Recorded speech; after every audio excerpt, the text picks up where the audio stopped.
But there is something that I must say to my people, who stand on the warm threshold which leads into the palace of justice. In the process of gaining our rightful place, we must not be guilty of wrongful deeds. Let us not seek to satisfy our thirst for freedom by drinking from the cup of bitterness and hatred. We must forever conduct our struggle on the high plane of dignity and discipline. We must not allow our creative protests to degenerate into physical violence.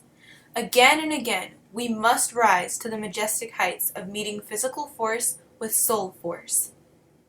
The marvelous new militancy which has engulfed the Negro community must not lead us to a distrust of all white people, for many of our white brothers, as evidenced by their presence here today, have come to realize that their destiny is tied with our destiny, and they have come to realize that their freedom is inextricably bound to our freedom.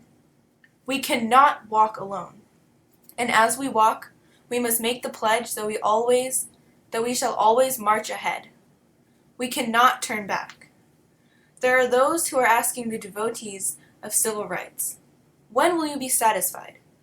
We can never be satisfied as long as the Negro is the victim of the unspeakable horrors of police brutality. We can never be satisfied as long as our bodies, heavy with the fatigue of travel, cannot gain lodging in the motels of the highways and the hotels of the cities. We cannot be satisfied as long as the Negro's basic mobility is from a smaller ghetto to a larger one. We can never be satisfied as long as our children are stripped of their selfhood and robbed of their dignity by signs stating, "For whites only."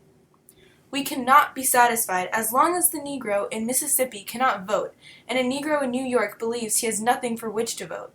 No, we are not satisfied, and we will not be satisfied until justice rolls down like waters and righteousness like a mighty stream.